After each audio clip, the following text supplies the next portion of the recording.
Thank you, John. Thank you for that handoff as well as for presenting tonight. And thank you for the participants for joining.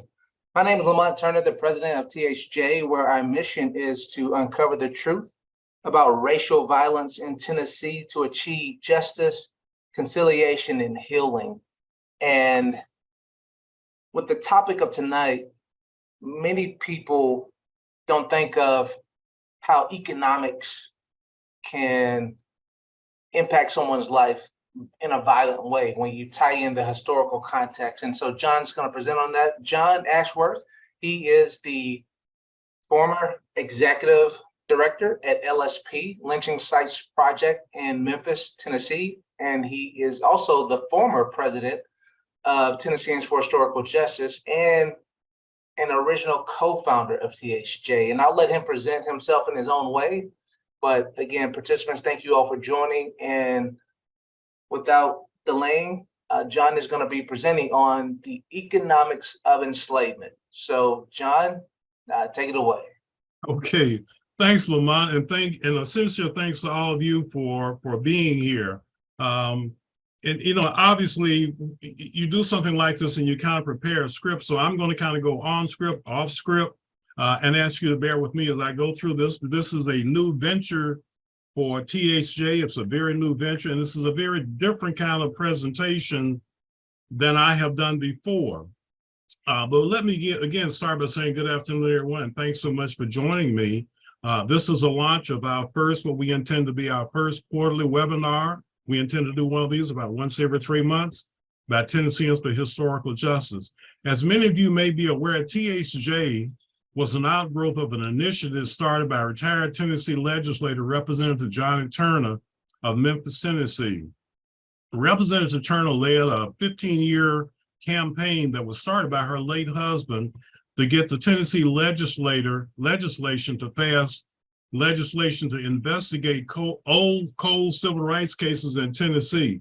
She was successful in that endeavor. And in May of 2018, on the 15th, former Governor Bill Haslam signed into law Public Law 966, creating Tennessee Civil Rights Crimes Information Reconciliation and Research Center within the Office of Minority Affairs.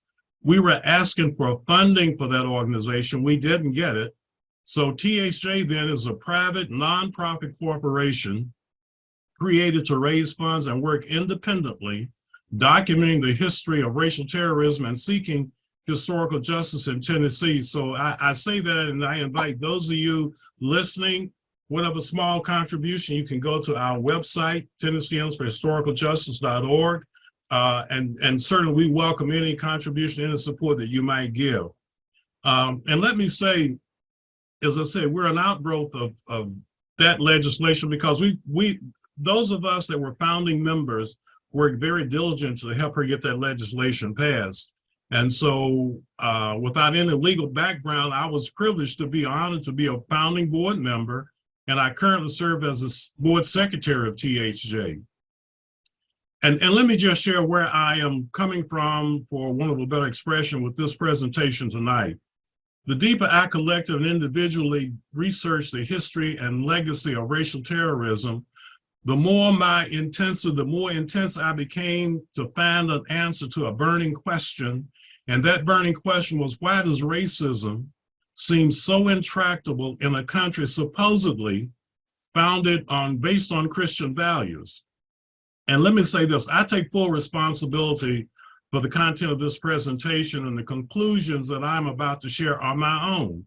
These conclusions are based on my belief that it is the intersectionality of religion, politics, and economics dated back into antiquity that has us in this suspended state of systemic racism. My conclusions are based on the role money and religion, supported by pseudoscience, has played in shaping this social construction of race. This racial hierarchy has been taught to generations of people for centuries. It's been so internalized that the first lie, the lie that underpins all other lies, was that race is a biological fact. And so at this point, as I said, bear with me, I want to start sharing my screen.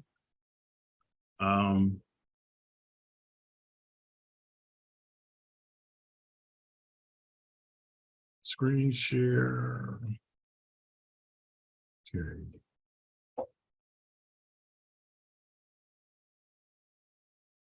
Oh, there we go.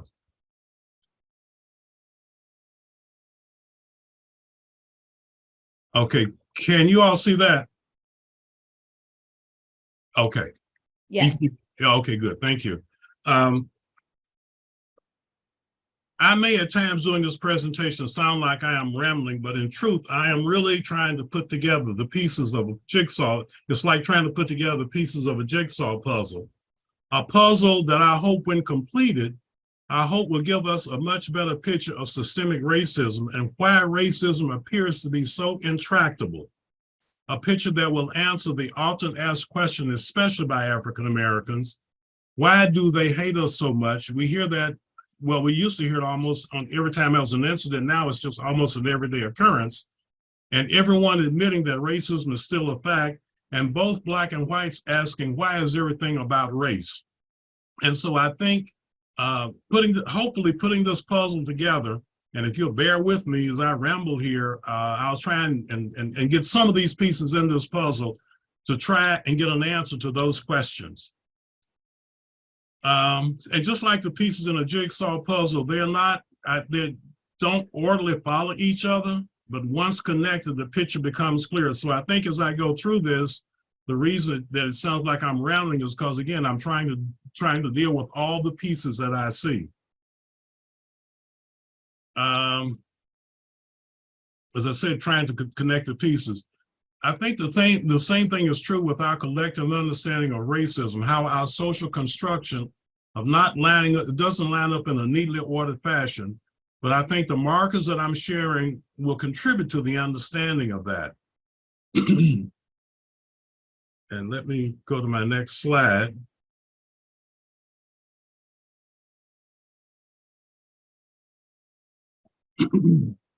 Historian Charles Beard in 1913 is quoted as saying, whoever leaves economic pressures out of our history or out of discussion of public questions is in mortal peril of substituting mythology for reality.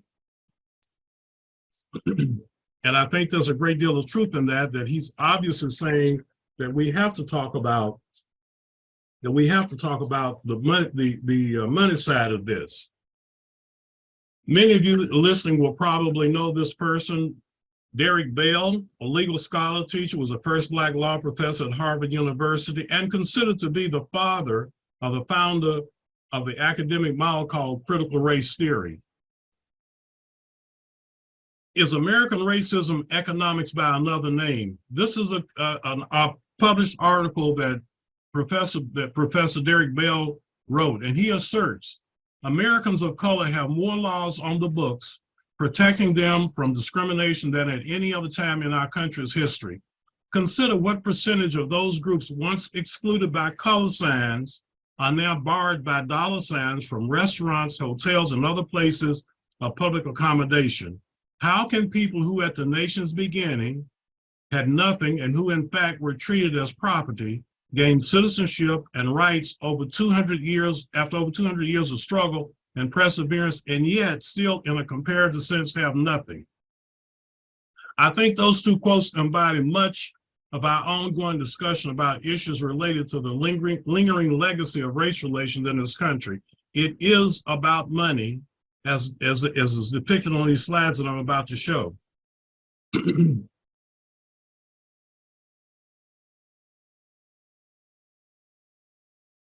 In the first slide, a larger share, and these slides were prepared by a major news cable network in 2021. A larger share of the Black population lives in poverty.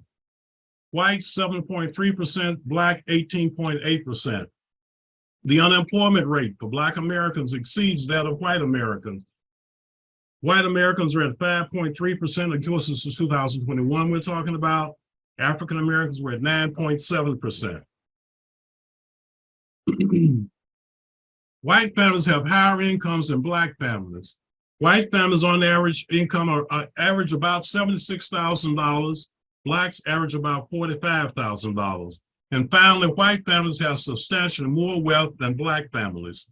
And I think it's the understanding of what this dollar value is. Literally everything sits on that. We are not where we are in terms of disparities in health and education and wealth because one group is lazy and doesn't apply itself, and another group is super smart and intelligent and is able to do everything. That's not it. It has to do with wealth, and I think all of us understand that. In his seminal book, Capitalism and Slavery, Eric Williams states that the fundamental purpose of enslavement of Africans in Europe, the Caribbean, and the United States was to increase the wealth of some white people by decreasing costs.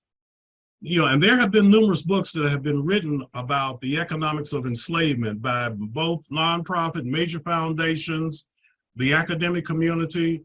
But I found this book by Eric Williams, who was the Prime Minister of Trinidad and Tobago. And by the way, when I lived in the Caribbean, he was there then, and I knew several people who knew him. And if I had known then what I know now, I probably would have made a trip down to Trinidad just to try and talk to him.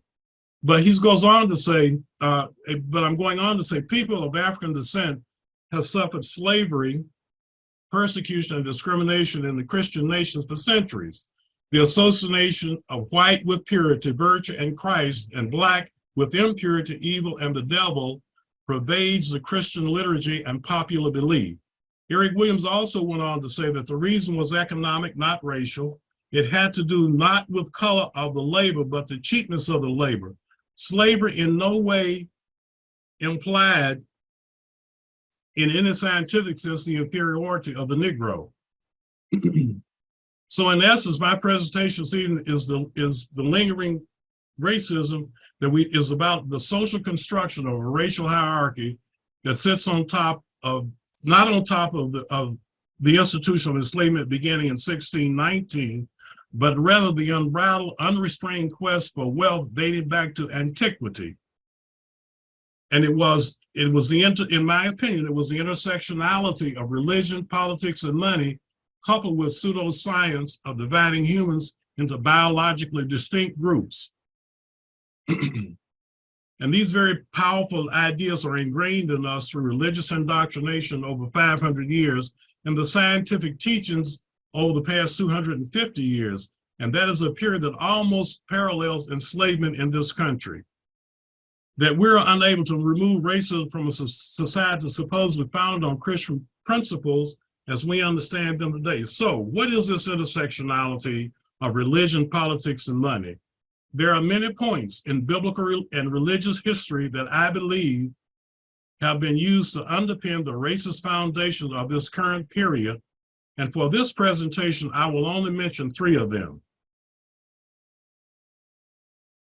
And the first is supposed the curse of Ham as expressed in chapter 9 of Genesis, being used as an explanation for black skin and subsequent justification of enslavement of Africans in this country. The conviction that people with white skin are superior to people with dark skin is a fallacy that was cherished throughout the Western world for many centuries, and it is an idea still expressed by some to this day. And and you've heard it repeated, and it's been bought into. The second point, a second jigsaw point here that I'm inserting into this to talk about biblical points is the conversion of the Roman Emperor Constantine to Christianity sometime after 312 CE or really 312 AD. The effect of his conversion on the Roman society was the bringing together of the church and the state, which had many radical effects on Roman society and future religious belief, which I would argue is still with us to this very day. And the final point that I talk about in religious history is the doctrine of discovery.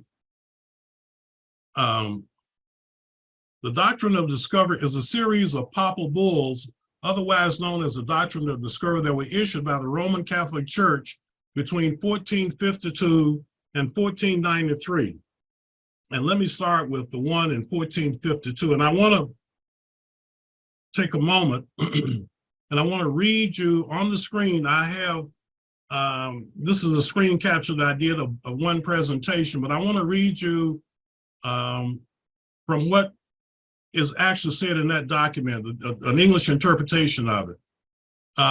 In 14th, Pope Nicholas, using the moral authority of the church, gave a decree to Portugal, which reads in part regarding the west coast of Africa. And this is what it said, and I'm quoting from that actual translation. We fortified with divine love, summoned by the charity of Christians and bound by the duty of our pastoral office, which concerns the integrity and spread of our faith, for which Christ our God shed his blood, wishing to encourage the vigor of the faithful and your royal majesty in the most sacred intention of this kind, we grant to you full and free power through the apostolic authority by this edict to invade, conquer, fight, subjugate the Saracens and pagans and other infidels and other enemies of Christ, and wherever established their kingdoms, duchies, royal palaces, principalities, and other dominions, lands, places, estates, camps, and any other possessions, mobile and immobile, goods found in all these places and held in whatever name, and held and possessed by the same, and the enemies of Christ, also realms, royal places, principalities, and other dominions, lands, places, estates, camps, possession of the king or prince, or of the kings or prince, and to lead their persons in perpetual servitude, and to apply and appropriate realms of duchies, royal palaces, principalities, and other dominions, possessions, and goods of this kind to you and your use. That is the edict from the Roman Catholic Church to the churches of Rome. And what he's really talking about is when you go into lands and you find people literally who are not white Christian, he's really saying they are less than human and what they have is yours for the taking. And then in 14, and this is issued to Portugal, and then in 1493, essentially the same papal bull is reissued to Spain, saying essentially the same thing. In 1493, Pope Alexander essentially issued the same decree addressing the lands of the New World, lands that will become the United States, which explains Columbus and Spain's influence on the Americas and explains how Portugal implemented the slave trade. If you'll remember, Portugal was known as the first slave traders, and here's the reason why. And the reason that we get Spain and we get Columbus from Spain in the Americas is because of this edict from the Catholic Church. And then in 1493, these are the two powers that be. There is this meeting between Portugal and Spain, and it's called the Treaty, and I may not pronounce this word correctly, and there may be someone here with a theological background can help me out with this, but there's a Treaty of Tordesillas in 1494 where they literally divide the world up. And as you can see on the slide, Spain gets those, they draw a line, it cuts down through Brazil. Spain gets everything on the left side, Portugal get those things over on the right side, which he is literally giving to Portugal, the west coast of Africa, and he's giving to Spain the Americas. And that's how we come to have Portugal playing the role in the slave trade that they did. It's how we get Columbus into the New World. Interestingly, the obvious implication of these decrees is that the evil visited upon the people along the west coast of Africa and the natives of the Americas was by divine intervention and the will of God. There is a clear implication that these people in those lands should have done nothing and remained in servitude or been put to death. I agree with a point of view offered by the late Russell G. Moy, Pacific Graduate Theological Union, Berkeley, California, who says religious educators, in neglecting to account for race in their theories, have ignored historical legacy of institutional racism. In fact, religious education has demonstrated an inadequate response to race and racism throughout its history. I know there is a lot of history between those 3 points, but history will continue to connect those pieces of the puzzle to the continuous social construction of how race is dealt with in this country. And I pause because I'm moving to the next slide. Now, it would appear to be easy to miss the legacy effect of the doctrine of discovery after all these years. After all, it's over 500 years old. But the U.S. Supreme Court has cited or referenced the doctrine of discovery as recently as 2005 in its rulings. And if you notice there, well, I've got in 1823 in the case of Johnson versus McIntosh. And again, the one that you're probably most familiar with, when Justice Taney wrote the Dred Scott decision, he did not call out the doctrine of discovery as such. What he said was the opinion, and it's about the 19th paragraph of that 200,000 word opinion that he wrote, and there's a lot in it. But what he said, the opinion thus entertained and acted upon in England was naturally impressed upon the colonies they founded on this side of the Atlantic. And accordingly,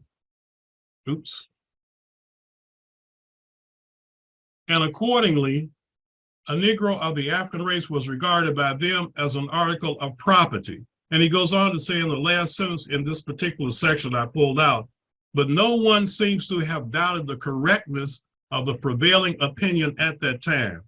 And as I said, and that was in, that's the 1857 decision when he's injected. In 1955, there is a Supreme Court case of Teton Indians versus the United States. And again, the doctrine of discovery is referenced in that opinion. And as recently as 2005, the US Supreme Court case, the city of Sheriff versus the Oneida Nation of Indians relied on the doctrine of discovery to limit the Oneida Nation sovereignty. And again, the US Supreme Court is injecting the doctrine of discovery into this. And my point in all of this is there is this very long history of the ideas put forth in this doctrine of discovery about who deserves to have their humanity recognized and who does not. And that becomes literally ingrained into people. Just as religion and money has shaped the social construction of race, so has something I call pseudoscience contributed to this.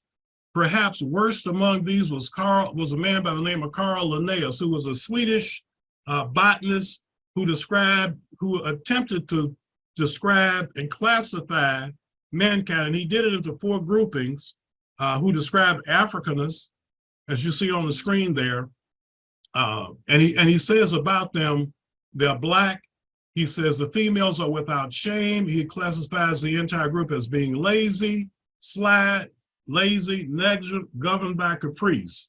But again, there is no scientific basis for any of this. This is simply his opinion. But once again, just as a Pope in Rome, these are other figures in history who hold very powerful positions, who are looked upon as having right answers that shapes the way people see people. And you can, again, see that he puts who he puts at the very top and who he puts at the very bottom. And this becomes the norm down through the pages of history. Now, part of what you saw part of what I said in this is I was going to talk about enslavement. And part of what led me to do this type presentation, approach it the way I did, was when I found some years ago, and I think you saw it in my description of what this is going to be about, a bill of sale. And what you're looking at on the screen now is a bill of sale that I found, and I've had this in my possession now for almost 18 years. And let me just read you what it says. For and in consideration of the sum of 500 cash paid to me, I have this day sold and bargained and do hereby convey to J.Y. Blythe, my Negro boy John, aged about 9 years. I want the little said boy and further warn him to be healthy, sensible, and sound, and a slave for life. Lebanon, Tennessee, signed January 18th, 1852, signed Elijah Drake. Now, the reason I'm sharing this is that now what I'm trying to say is this is one of the end results on a very personal basis. I'm using this because this is in my family, but almost any African-American who's native to this country probably has a very similar history, whether they're able to find the document or not. But that was a sale to by Elijah Drake to J.Y. Black. And then less than a week later, there is a second sale.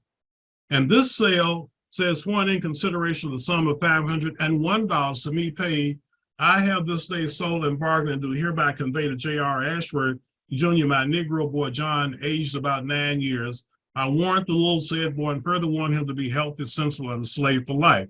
And again, this, I think, this 9-year-old that you're seeing in this document, I am convinced, I don't have the benefit, obviously, of DNA testing, but I am convinced that this was my great-grandfather. And the reason I'm sharing these documents because what occurred to me about almost a year ago now is that I pull these documents out every so often, I look at them, and what I came to realize, these were business documents. These documents had legal binding on the federal government, the state government, the county government, the municipal government, but it was also sanctioned by the churches of that period. So this is a business transaction. Once again, we're talking about the money, we're talking about the role that money plays in this. And let me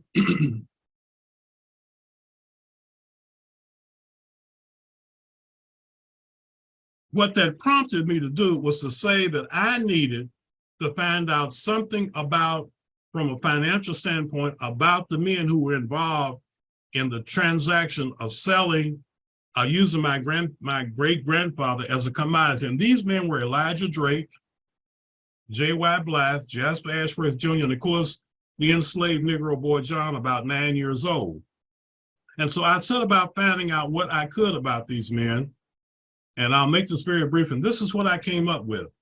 Elijah Drake in 1850 owned 13 slaves. By 1860, he owns 31. He has 200 acres of land. In 1860, he now has 400 acres of land.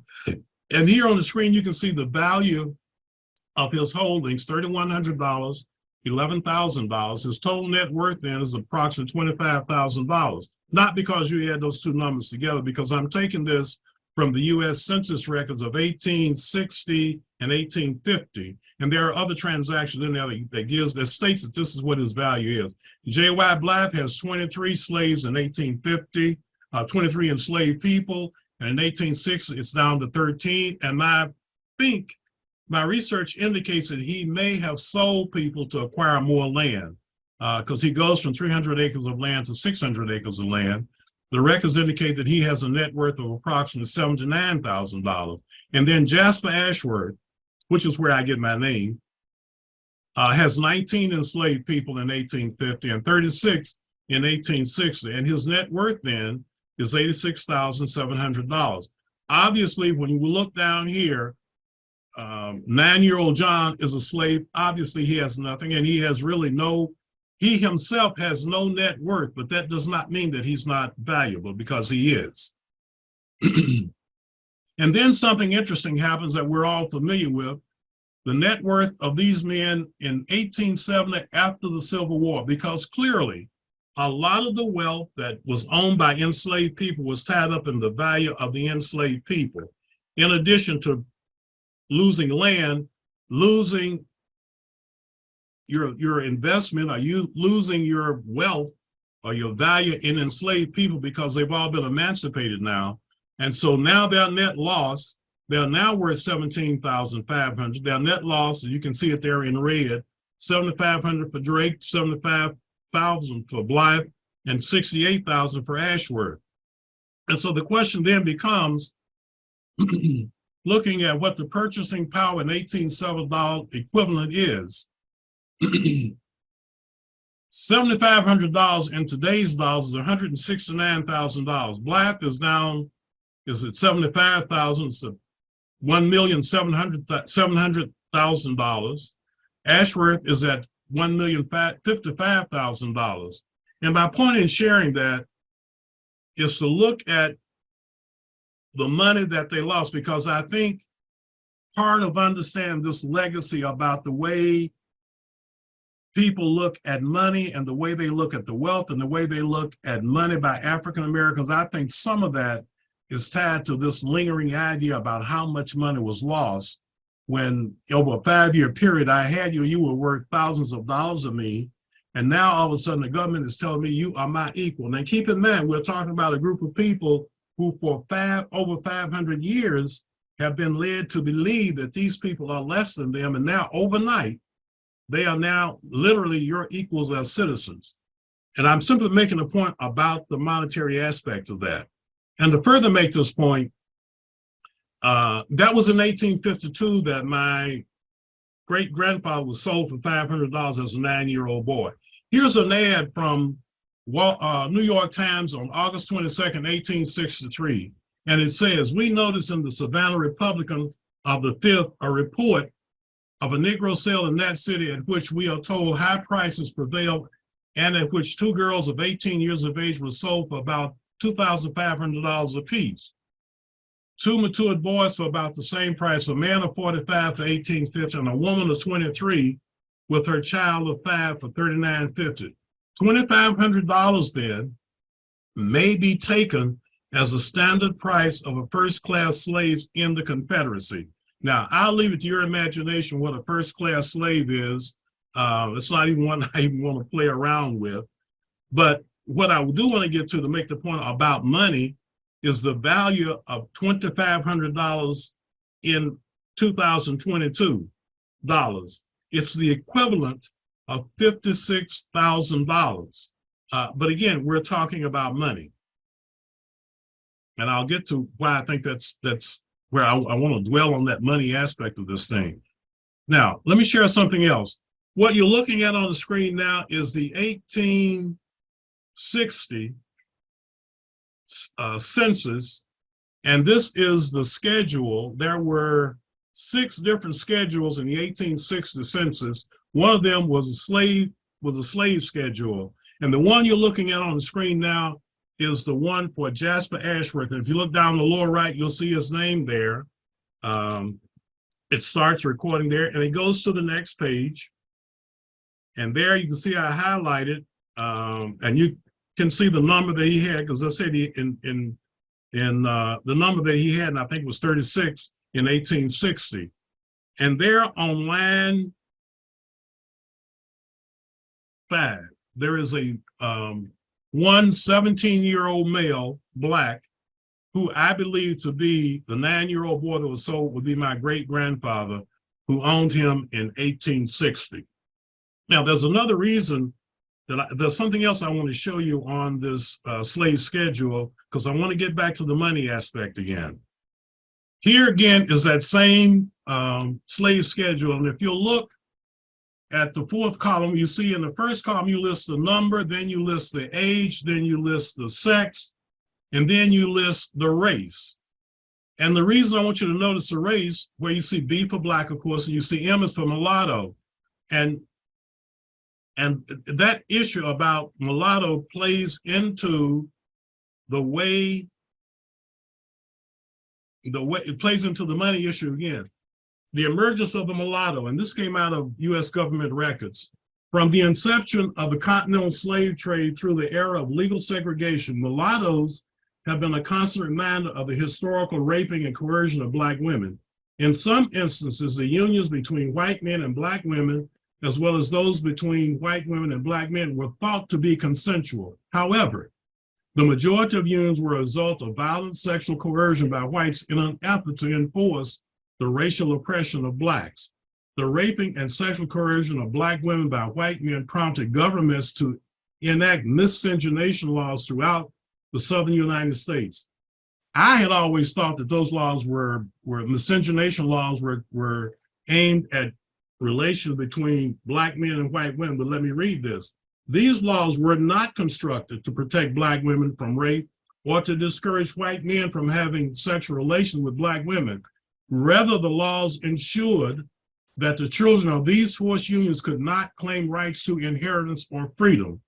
Anti-miscegenation laws varied from state to state, but the main objective was to protect the institution of slavery and the wealthy landowners' inheritance. And the reason for that, in Europe, children took the status of the father. And it is only when you get to the Americas that it has changed that children take the status of the mother. And even though the enslavers raped the enslaved women, the children were his own children that were continued to be slaves and were in fact sold as slaves. So again, I'm going back to this narrative that is based on this antiquity, that is based on these ideas that are so horribly put forth in the doctrine of discovery. And I'll talk a little more about that in just a second. Let me just a moment catch up with my slides here. Okay. This is a picture of my grandparents. The man is the son of John, and these are the people who raised me.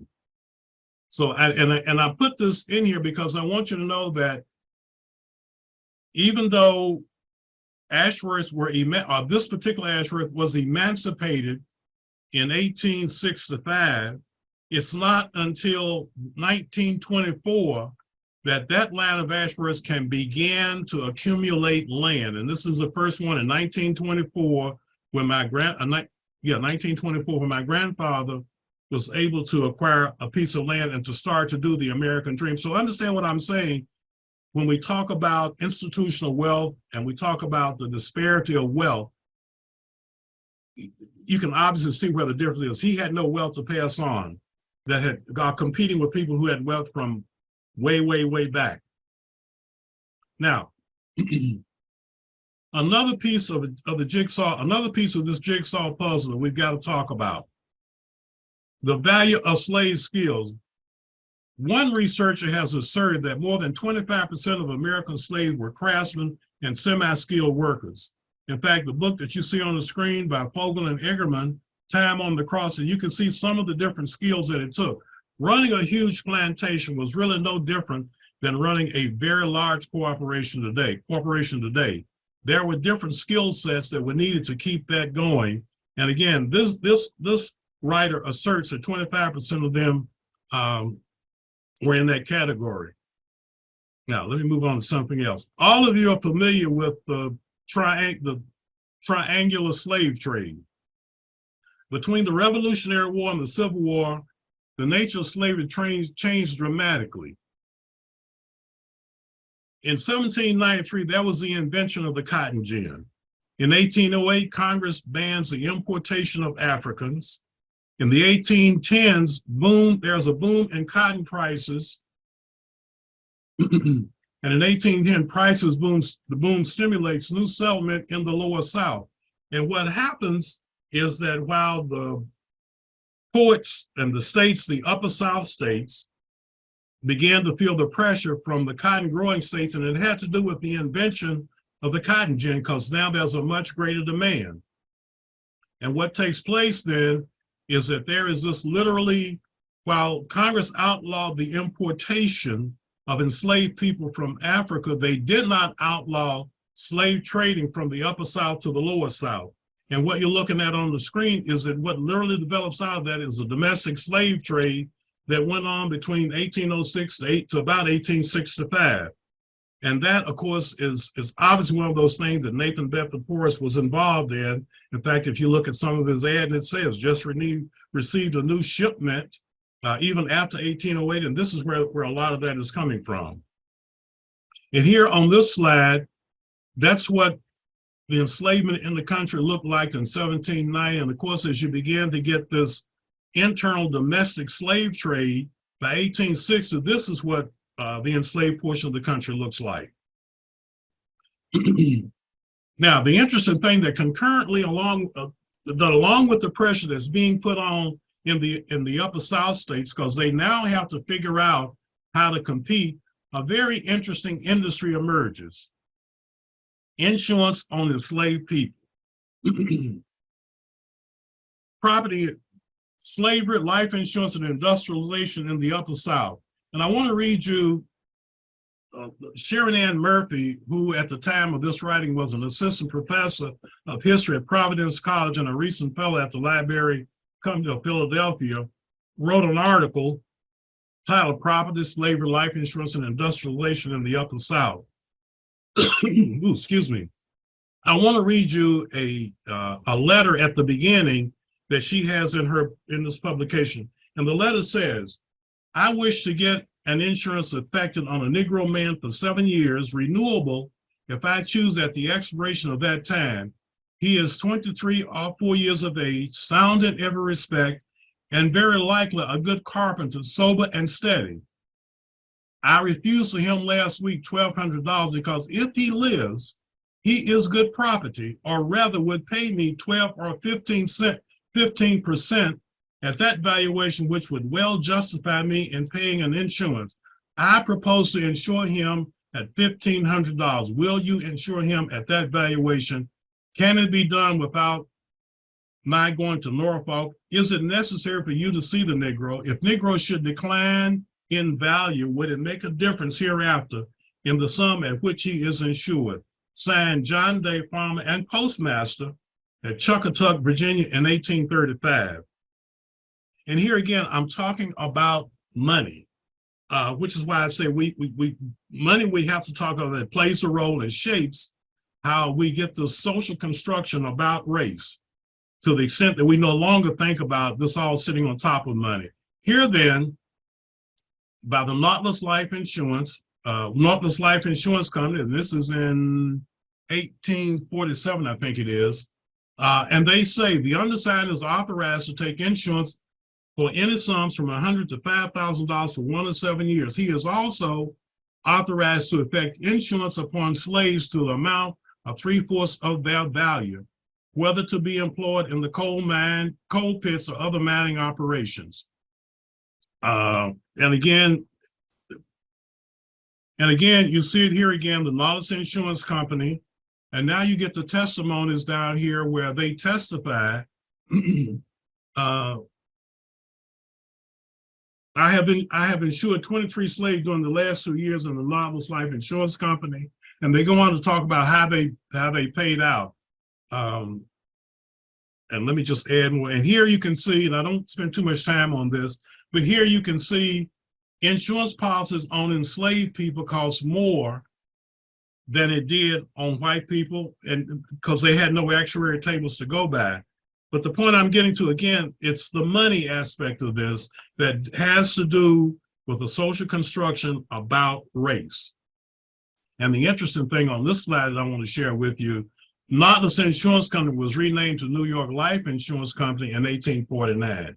And if you go to their website and you see a page on that, and it says, over 175 years of helping people act on their love. Here again is another policy amount. This is an actual slave policy. This is an actual slave policy that was taken out on a lady by the name of Mary. And if you look down at the bottom, you see that Mary was 34 years of age. Her value was $900. And remember, they would only insure at 2/3 of the value, the amount of risk, $600, and the premium cost her $18. But again, it is about money. And just so you're aware, the state of California, the state of Illinois, and a few other states in the US, Massachusetts, I think, Illinois, did in fact pass into law and require insurance companies operating today in order to search their records and report if their predecessors were involved in writing insurance policies on enslaved people. And you can go to this website and actually see the names of the name, the county, the name of the person enslaved, the amount of the insurance, and who the insurance company was that wrote it. But again, we're talking about money, and the beneficiaries on all these insurance policies, of course, are the people who in fact own the slaves. So again, it is about money.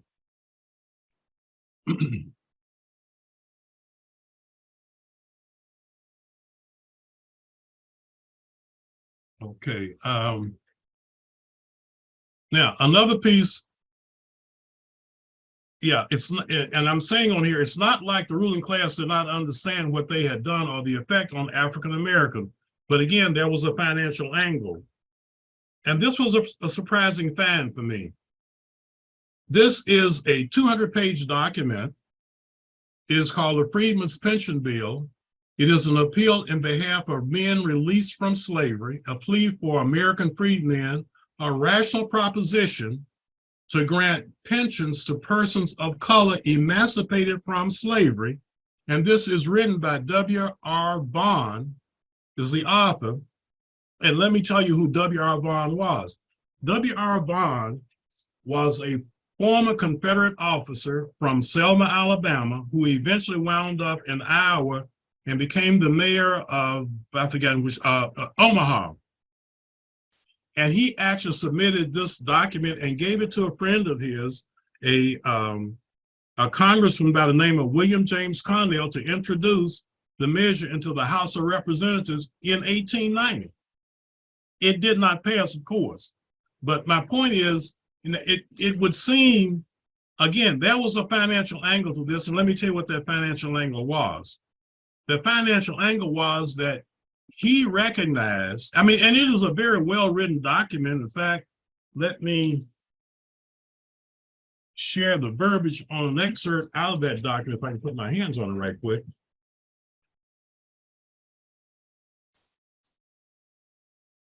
And I can't. But anyway, if you read,